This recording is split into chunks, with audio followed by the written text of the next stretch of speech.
Hi, gang. Welcome to week 10 of our beginner triathlon program for Olympic distance triathletes, which you are all about to become. And we already have one who completed their first Olympic distance on the weekend. Congratulations to Erica for doing the Olympic distance at the Cornwall Triathlon. You did an awesome job, Erica, and good job on getting all that training in so you were well prepared for the race. Another shout out to Clara, who also did the Cornwall race and came first in her age category, and to Coach Gabby, who came in third in her age category at the Cornwall Triathlon. This week we got a question from Gregory about off-season training and how to plan for that. And that's an awesome question because coming up will be the off-season. What we always recommend is 2 weeks of complete transition training, which means that you pick what you want to do, when you want to do it, listen to your body. So coming off of your race on the weekend at Wasaga Beach, which you're about to do, Gregory, just take 2 weeks to yourself, and when your body wants to move, let it move. When it doesn't, don't necessarily move it. It's an unstructured time where we do what we want when we want. After that, then we work into the base off-season training. We're looking at starting that sometime in October. So in the meantime, in September, enjoy all of the beautiful fall weather in Ottawa or wherever you're coming in from, maybe from Kingston, and just train when you like. Just keep everything low intensity. No need to do any kind of interval training unless, of course, you have a fall marathon or a fall 10K that you're off chasing, but otherwise it's the off season. Enjoy. So today I want to talk a little bit about what to expect at the different races that you all are doing.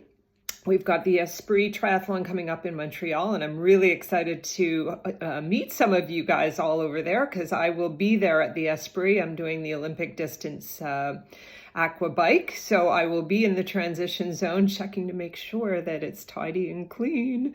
So yeah, looking forward to meeting you. I will be in uniform, and so if you see me, please come on over and introduce yourself if I haven't met you. So let's talk a little bit about the Esprit first. I've done that one many times, and it's actually one of my favorites. That's why I'm coming home for it. One of the little hacks on the swim, if you haven't heard this yet, it is the Olympic rowing basin that we swim in. So above the basin, there are wires. And so that indicates where there is a line underneath the water. So it's kind of cool. You don't have to sight as much if you can find this line under the water. The weeds sometimes grow over them, so you may or may not find it. But if you are, it's your lucky day, because then it's like having a black line at the bottom of the swimming pool. You don't have to look where you're going. You just follow that line under the water, and then if you can attach yourself to somebody's bubbles on their feet or on their hip, even better, and you can draft. So that's the swim hack. That's a really good little technique. Beside that, what I can share with you is the temperature can change quite quickly. For some reason, at that time of year, you'll look at the weather forecast and it'll be super beautiful. And you're like, okay, I just need my summer type outfits. And then all of a sudden, overnight, the weather can change. So please do make sure that you bring the right clothing. Have clothing for a beautiful summer day, and then make sure you have clothing for a cooler, windy day, because it can be quite windy out there. You're just off the St. Lawrence there. So what I would recommend is swim in your tri-suit and your wetsuit if you've got a wetsuit. If you don't, no worries. The water should be warm enough still. But then as you come out, if it's a cold and windy day, the best thing to put on is like a jacket. So just put on a jacket, but make sure that it's not like a sail, so that you've got a nice form-fitting jacket on, and that'll keep you warm during the ride. That's pretty much all you would need, unless, of course, it's piss pouring rain and you might want to put some extra clothing on if it's super cold. But otherwise, that's generally what people wear. Then coming off of the bike, if it's a colder day all of a sudden, then what I would recommend are these arm warmers, which you can take up and down. So those hopefully would be a little bit easier to put on after you take your jacket off from the ride, because your arms will be dry. Coming out of the water, putting on arm warmers can be tricky because your arms are wet, and putting on anything that's tight is hard. So that's why I would recommend a jacket if the weather changes. If it's stinking hot, then the least clothing the better. Obviously you have to cover your chest if you're a guy, and obviously for a girl too. But other than that, just a nice tri-suit or top and bottom is good. And wetsuit may or may not be optional that day, depending on whether or not the weather is super stinking hot. What else? On the bike, we're riding around a bike riding around a track, a race car track. So that's super fun. It may be a good idea to practice in a parking lot, going around in circles a little bit, getting used to not just biking straight out and back. So getting used to going in a bit of a circle, learning how to kind of lean this way and that way, which we've covered quite a lot in this course on the cycling techniques. And then beside that, the run is pretty basic. It's 2 loops of the Olympics swim basin. So you always know where you're at. And the T-zone isn't too far from the water, and it's not too far from the bike. So it's pretty easy to jump in and out of the T-zone. You don't have a long run.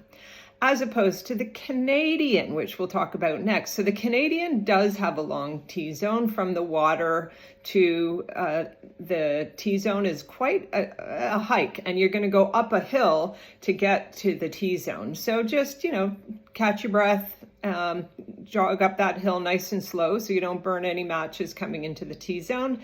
And then get yourself changed, and out you go out the exit. Remember to always check your ins and outs in the T-zone so you know exactly where you're coming in and out. And I would definitely recommend that before you start your race, when you're hanging around, because you're going to be there nice and early so you can check all that stuff out, right? Okay, so then the swim. At the Canadian, it's quite shallow at this time of year, so just be prepared for that. It can be a little bit stinky at this time of year, but just be prepared for that as well. If it's not safe, they're not going to let you swim, so don't worry about it, but it's just be prepared. So go in, have your little pee, do a warm up, and then off you go. It can be a little bit tricky sighting at that time of day as well, when the sun's just coming up. But just find your sighting points before you get in the water, and you'll be absolutely fine. Then out you come out of the water, up that lovely hill and into the transition zone, and then you go out on the canal. Make sure to check how many loops of the bike course you're meant to do, and that goes for both the Esprit and for the Canadian, because they are bike loops. So it's a basic out and back along the canal. Watch out for potholes, because there can often be lots of potholes on the route on the canal. But otherwise, it's pretty straightforward out and back. And then the run is the same. It's out and back along the path, along the water.